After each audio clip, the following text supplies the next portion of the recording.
Magandang araw mga kaibigan. Bigyan natin ng reaksyon, opinion itong post, ang balita ngayon.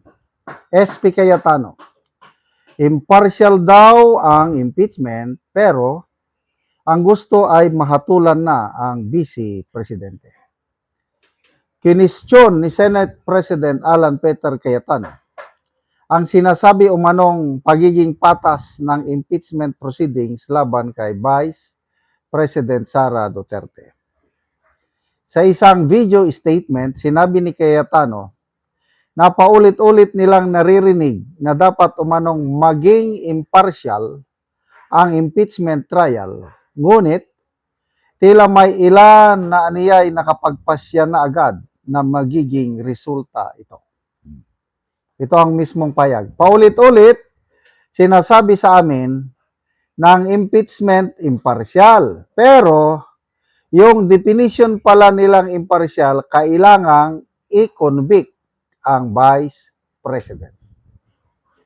Ang pahayag ay kasunod ng debate sa pagitan ng ilang senador at mga miyembro ng prosecution panel hinggil sa interpretasyon ng probisyon ng konstitusyon na nagsasaad na kailangan ang concurrence ng 2/3 ng Senado para mahatulan ang isang impeachable officer.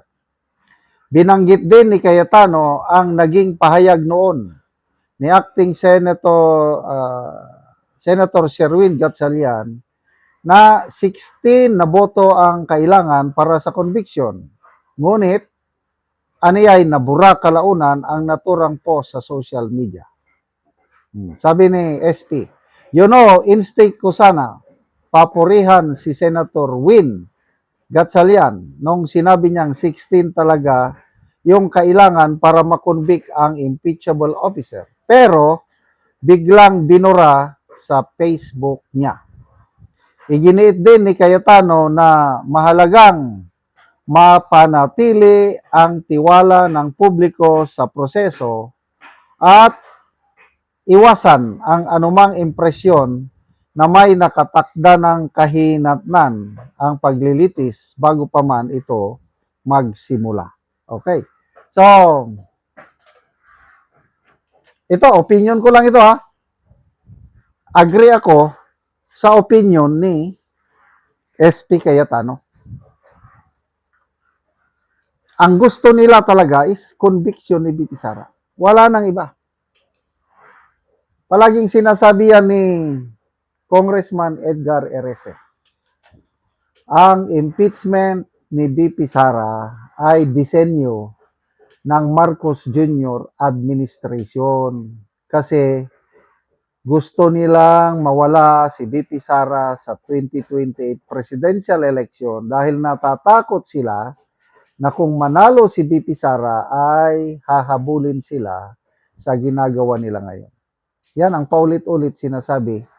Actually, dalawang kongresistang nagsasabi niyan eh. Erese at saka Toby Chanco.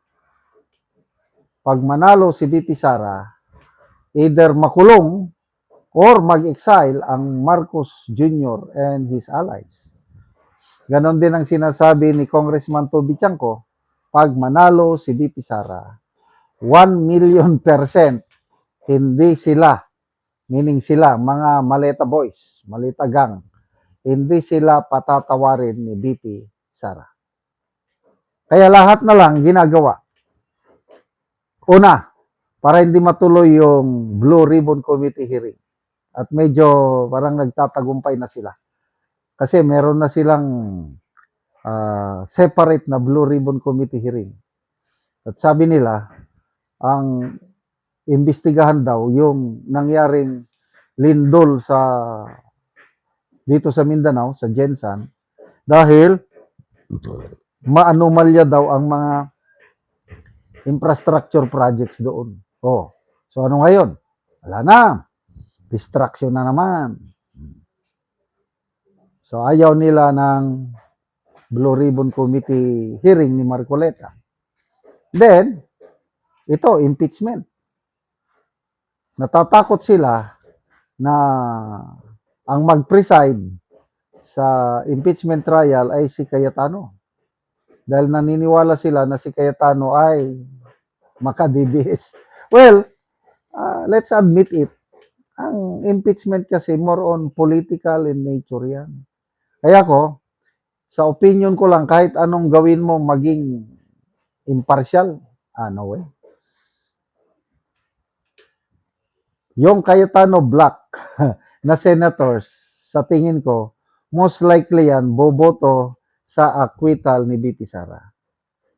At ang Gatchalian Black, most likely, boboto sa conviction ni BP Sara. As simple as that. So, doon pa lang, talo na sila. Dahil 16 ang kailangan boto sa conviction.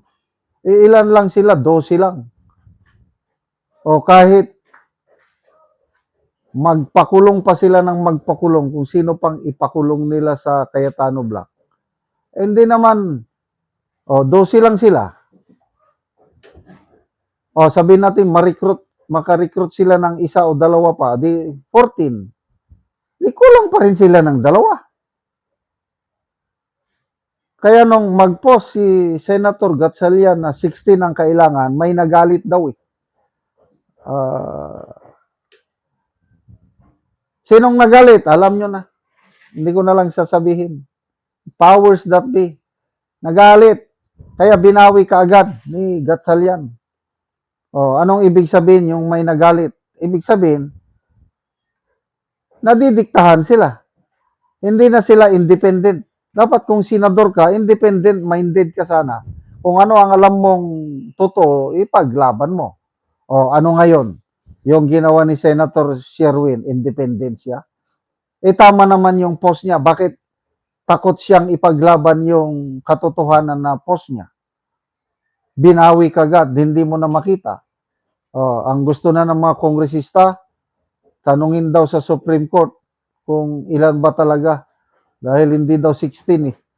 Gusto nilang pababain ang boto. Ay nako. Good luck sa mga gustong magpa-convict kay BP Sara.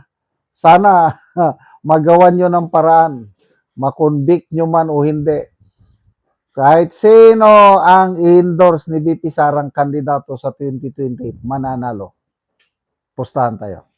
Salamat mga kaibigan sa inyong pagsubaybay sa channel nito.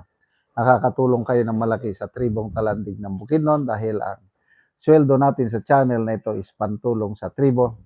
Namimigay tayo ng libreng yero at pako para makapagpatayo sila ng mas maayos na tirahan. Panoorin niyo ang video na ito.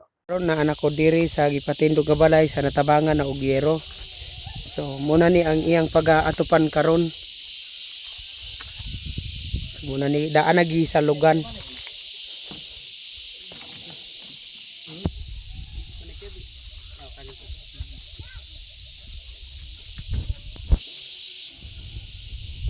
Og karon mo na ni ang yero nga among gihatag nga ilang iatop karon.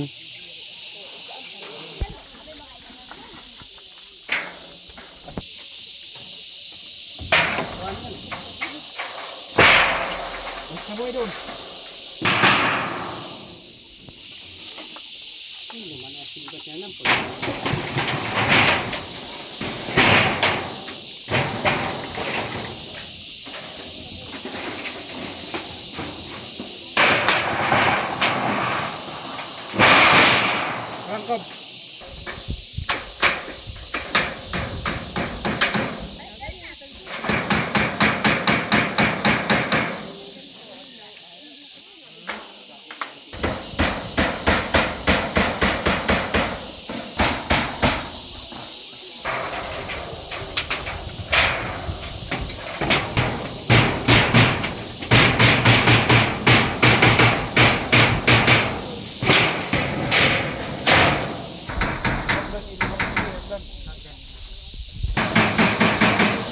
Og karon humanagyod sa pag-atop ang ginatabang nga yero.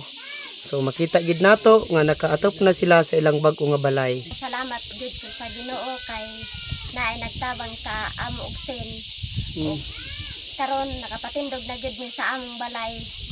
Nga inaani karon kay ang among atop sa una kawayan lamang gyud. Mm. og dili sad igo ang among kita nga kwarta kay kutob ra sa pagkaon.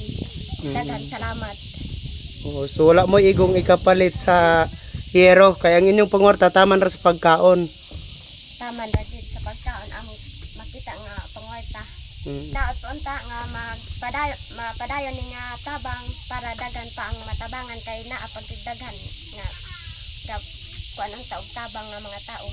Salamat kayo. Salamat ka.